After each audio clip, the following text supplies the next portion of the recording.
जो सती है, पवित्र है, आचरण से, सदाचार से, व्यवहार से पवित्र है, उस नारी की क्या होती है? पूजा। लेकिन जो नारी सूर्पनखा जैसी है, क्या उस नारी की पूजा होगी?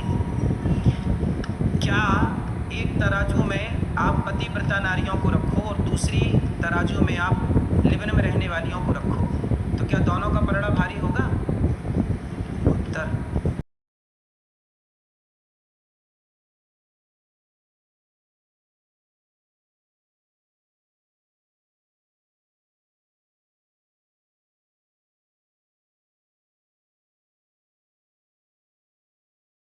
समय का कोई भरोसा नहीं है। किसी भी समय हमें किस परिस्थिति का सामना करना पड़ जाए, तो उस परिस्थिति से निपटने के लिए हमें तैयार रहना चाहिए। अपने शरीर को किस प्रकार से संयमित और कठोर परिस्थिति में डाला जाता है, तो जब भगवान श्री राम को ही सिखाया था, तो आज के लोग कहते हैं कि हमें किसी की जरूरत नहीं है। हम सब जानते हैं, यहाँ तक कि आज के बड़े भी कहते हैं कि 18 साल के ऊपर के बालक बालिकाएं, नवयुवक अपना अच्छा बुरा समझ सकते हैं, उनको स्वतंत्र रहने दिया जाए। जितनी समझ बड़े लोगों में होती है, उतनी समझ उन नवयुवकों में नहीं होती। उनकी वो आयु ऐसी होती है कि वो अपना वास्तविक जो अच्छा है वो नहीं सोचते। भगवान श्री राम को जब गुरु विश्वामित्र जी के साथ में भेजा गया, तो हर कार्य अपने गुरु की आज्ञा के अनुसार कर रहे थे। यहां तक कि जब ताड़का मिली, तो ताड़का का वध भी उन्होंने विश्वामित्र जी के कहने पर किया।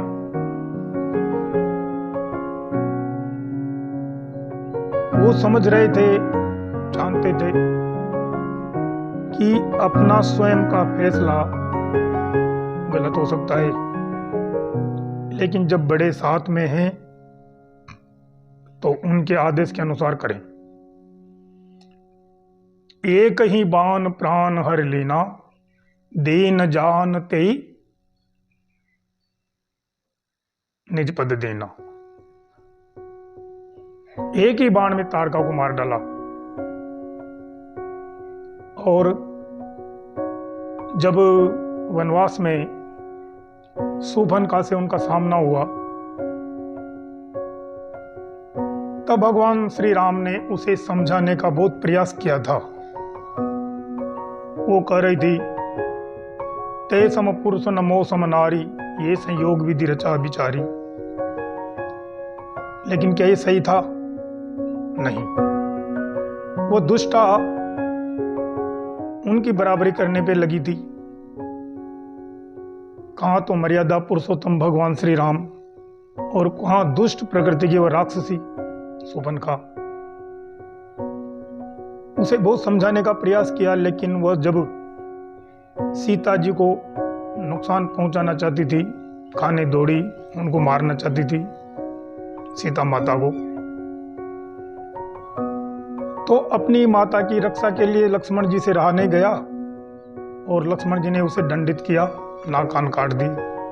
आज के नवयुवक ऐसा मानते हैं कि हमें किसी की जरूरत नहीं है। जैसे आज हमारे धर्म गुरु कहते हैं कि नवयुवकों को बहुत ही समझदारी से काम लेना चाहिए, वो हमारे देश के होनहार हैं, कर्णधार हैं, आगे जाके उनसे ही देश चलना है। तो नवयुवक वर्ग है, उसे अधिक समझने की जरूरत है। अब उन्हें चाहे माता पिता समझाएं, चाहे बड़े समझाएं, या फिर धर्म गुरु या अपने ऋषि मुनि या कथावाचक कोई भी समझाएं, उनको समझना चाहिए, सकारात्मक भाव से उनके वचनों को ग्रहण करना चाहिए। अनिरुद्धाचार्य जी ने इसी प्रकार से सबको, देश के नवयुवकों को सही मार्ग पर लाने का प्रयास किया था, लेकिन उनका इतना विरोध किया। हमारे देश में स्वामी दयानंद सरस्वती का नाम सबने सुना होगा, जिन्होंने सत्यार्थ प्रकाश नाम की पुस्तक लिखी थी और आर्य समाज के संस्थापक थे। उनका कहना था कि वेदों की ओर लौटो। उन्होंने वेद मार्ग बताया सबको। गायत्री मंत्र का उच्चारण करो, ओम भूर्भुवः स्वः तत्सवितुर्वरेण्यं भर्गो देवस्य धीमहि धियो यो न प्रचोदयात्। ये वेद माता गायत्री का मंत्र है और इस पे चलने को, इनको उच्चारण करने को, इसका जाप करने को और इसी मंत्र से अग्नि प्रज्वलित करके उसमें घी डालना यानी यज्ञ करने को महत्व दिया। उन्होंने यज्ञ करने को महत्व क्यों दिया? क्योंकि इससे पूरा वातावरण शुद्ध होता है। अग्नि में घी डालने से यज्ञ का बहुत बड़ा महत्व है और मनुष्य जीवन में यज्ञ करना चाहिए गायत्री मंत्र के उच्चारण से, स्वाहा करके। उन्होंने एक बात पे बहुत बल दिया था कि 25 वर्ष तक युवक युवतियों को ब्रह्मचर्य का पालन करना चाहिए। ये सत्यार्थ प्रकाश में है लिखा हुआ। ये दुष्ट और सज्जन तो हमेशा ही चले आ रहे हैं, लेकिन दुष्टों को दबाया जाता था। आज दुष्ट लोग उकस रहे हैं, ऊपर हो रहे हैं, सज्जनों की नहीं चलने देते। ये कलयुग का प्रभाव है। हमारे देश में एक महान पुरुष हुए हैं, महात्मा गांधी, जिनको राष्ट्रपिता भी कहा जाता है।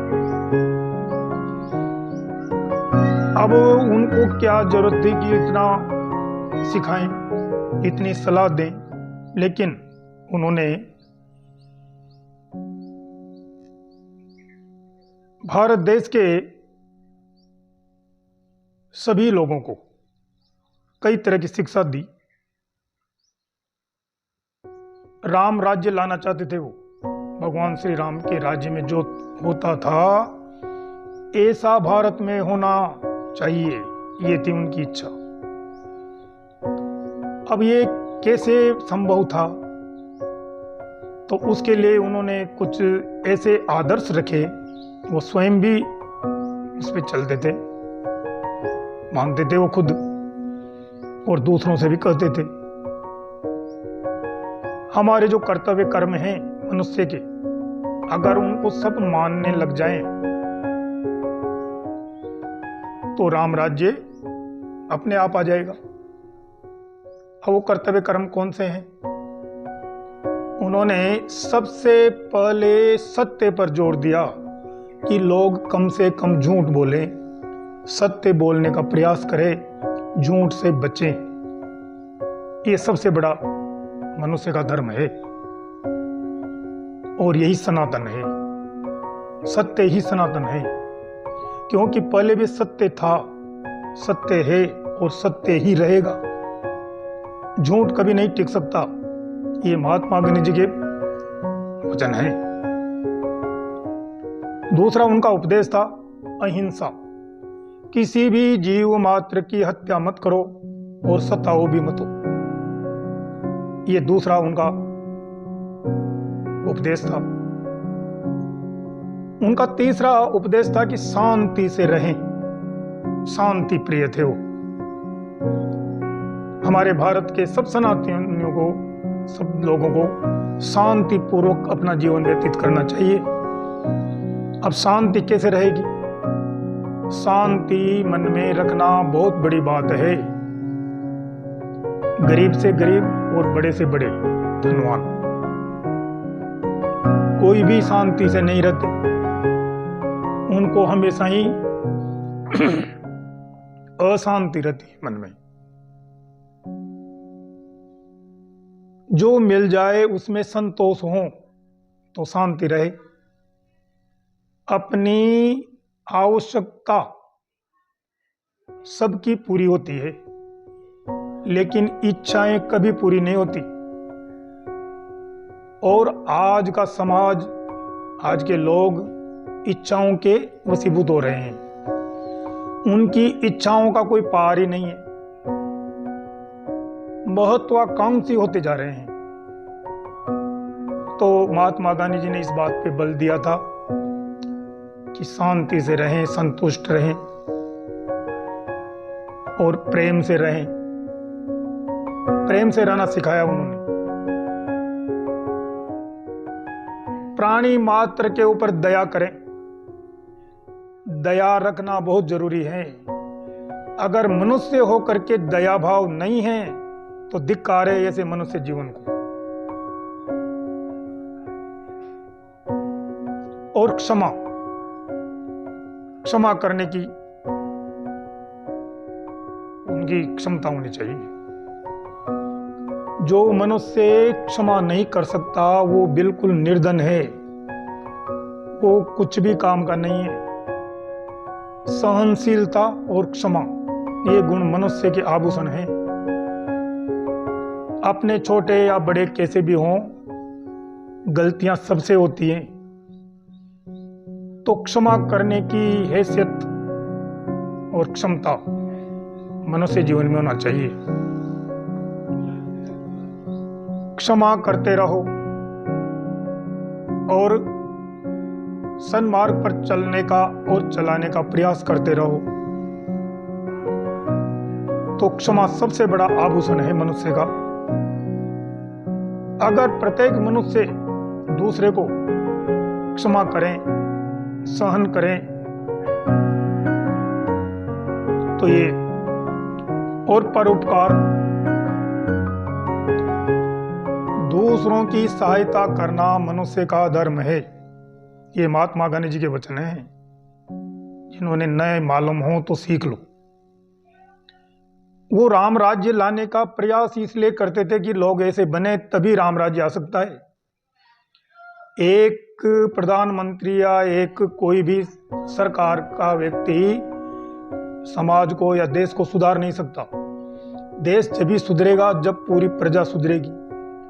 तो देश में ऐसे नियम, ऐसे प्रवचनों की जरूरत है जिनसे लोग सुधरे, सत्य बोले, अहिंसात्मक भावना रहे, हिंसा न करें, शांति से रहें, प्रेम से रहें, दया भाव रखें, क्षमा करते रहें और परोपकार करें, दूसरों की सहायता करें। हमेशा दूसरों की सहायता के लिए अपने को दुख भी हो रहा हो तो सहन करें। ये संतों का स्वभाव होता है। और असंत क्या करते हैं? जो दुष्ट होते हैं वो चाहे खुद दुख पाए लेकिन दूसरे भी दुखी होना चाहिए। तो इतना अंतर होता है दुष्टों में और सज्जनों में। मानवता तभी विकसित हो सकती है। मानवता लाने के लिए इतने प्रयास जरूरी हैं। अगर ये गुण नहीं होंगे तो मनुष्य पशुवत ही रहेगा, वो मनुष्य नहीं बन सकता।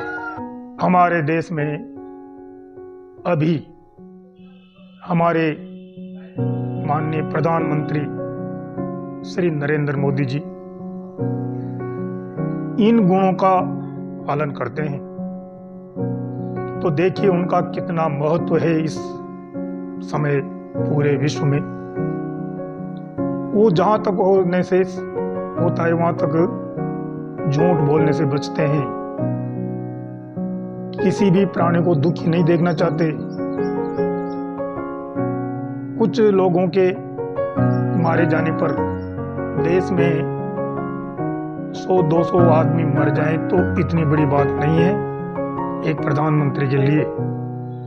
लेकिन उन्होंने इस बात को कितनी गंभीरता से लिया उन्होंने अपने मन में विचार किया कि जो लोग मरे हैं उनकी पत्नियों के सिंदूर उजड़ गए, और उन्होंने एक ऑपरेशन सिंदूर योजना चलाई और उसके तहत उन दुष्ट लोगों को दंडित किया जो बहुत ही उच्च स्तर के दुष्ट थे। वहां भी उनका ये सबसे बड़ा मन में था कि निर्दोष की हत्या नहीं होना चाहिए, जो अपराधी हैं वही मारे जाएं, उनको ही दंड मिले। तो ऑपरेशन सिंदूर के तहत हमारे देश की 2 महान महिलाओं ने भी योगदान दिया, जिनमें एक मुस्लिम भी थी, धन्य है उसको, जो इतना बड़ा काम किया उसने, और उन दुष्टों के ठिकानों को नष्ट करके केवल उन्हीं को दंडित करने का प्रयास किया गया था। कोई भी निर्दोष प्राणी की हत्या न हो, को न मारे जाएं, ऐसे विचार है हमारे देश के माननीय प्रधानमंत्री जी के। और सिंदूर का बदला इस प्रकार से लिया गया। ये गुण अभी के नवयुवकों में है: सत्य, अहिंसा, शांति, प्रेम से रहना, दया करना, क्षमा करना, उपकार करना, दूसरों की सहायता करना। सब नोट छापने की मशीन बनना चाहते हैं। कैसे भी कर्म करें, लेकिन पैसे कमाएं, रुपए कमाएं, नोट कमाएं। पढ़ाई भी इसलिए करते हैं कि किसी न किसी तरह से सरकारी नौकरी लग जाए और फिर बस कैसे भी करके नोट कमा लें। पैसे छापने की, नोट छापने की मशीन बनना चाहते हैं। और उन बच्चों के माता पिता भी यही चाहते हैं कि चाहे कितने भी दुराचार करें, कितने भी दुष्ट कर्म करें, लेकिन करोड़पति, अरबपति बने। लेकिन कोई भी माता पिता अपने बालक को मनुष्य नहीं बनाना चाहते कि वो एक सच्चा मनुष्य बने। वो इन नियमों पे चले जो हमारे महापुरुष कहते हैं। अपनी इच्छा के अनुसार स्वतंत्र रहने देते हैं। अब ये तो प्रकृति का नियम है, ये स्वभाव है नवयुवकों का कि वो कभी कभी भटक जाते हैं, और उनको सही सलाह देने वाले या तो उनके माता पिता होते हैं या फिर कोई बड़े पंडित लोग होते हैं जो कथावाचक हों या धर्म गुरु हों या फिर संत ऋषि मुनि हों। उनकी देख रेख में, उनके उपदेशों से नवयुवक, नई पीढ़ी सन्मार्ग पे चलती है, सुधरते हैं लोग। लेकिन आज ऐसा देखा जा रहा है कि माता पिता सही सलाह नहीं देते बच्चों को, और देते हैं तो बच्चे नहीं मानते हैं। कुमार्गगामी होते जा रहे हैं, दुराचारी होते जा रहे हैं। और बड़े आश्चर्य की बात तो यह है कि उस दुराचार को सत्कर्म बता रहे हैं कि अच्छा है। हमारे गणतंत्र में यानी संविधान में है ये नियम। उनका दिल कहता है कि ये गलत है, व्यभिचार है, दुराचार है। फिर भी अपने देश के संविधान के नियमों को सामने करके और उन इतने बुरे कर्म वो करते हैं, माता पिता और गांव और समाज के लोग देख नहीं सकते और वो संविधान का हवाला देते हैं। उनमें सबसे ज्यादा स्वतंत्र हमारी माता बहनी रहना चाहती है। मातृशक्ति भारत देश की, जिनके लिए कहा जाता है चंदन है इस देश की माटी, तपोभूमि हर ग्राम है, हर बाला देवी की प्रतिमा, बच्चा बच्चा राम है।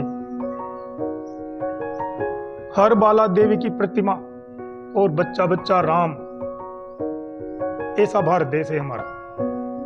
और इसकी मिट्टी में चंदन की खुशबू आती है।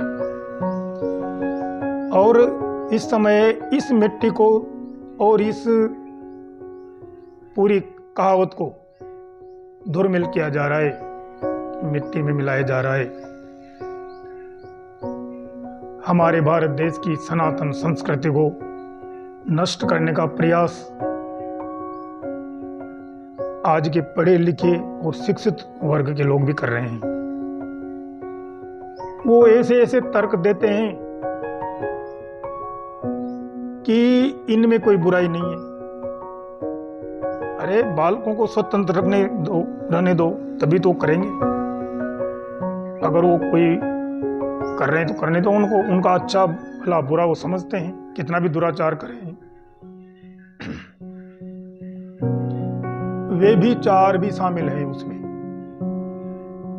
और इस बात को सब जानते हैं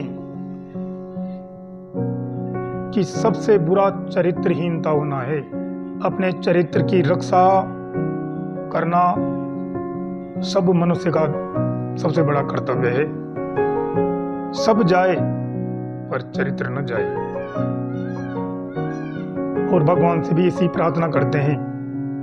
प्रार्थना में स्कूलों में छल दम्भ देश पाखंड झूठ अन्याय से निस्दिन दूर रहे, जीवन हो शुद्ध सरल अपना, सुचि प्रेम सुधा रस बरसाए, निज आन मान मर्यादा का प्रभु ध्यान रहे अभिमान रहे, जिस देश जात में जन्म लिया बलिदान उसी पर हो जाए। अभी ऐसी प्रार्थना करते थे। सबसे बड़ा चरित्र होता है। और आज चरित्र हनन हो रहा है नवयुवकों का। सबसे बड़े आश्चर्य की बात तो यह है कि चरित्रहीन होते हुए भी वो अब चरित्रवान कहते हैं हम चरित्रवान हैं। काम करते हैं दुष्टों का और कहते हैं कि हम सज्जन हैं। वे विचार करते हैं, कहते हैं हमारा सम्मान करो।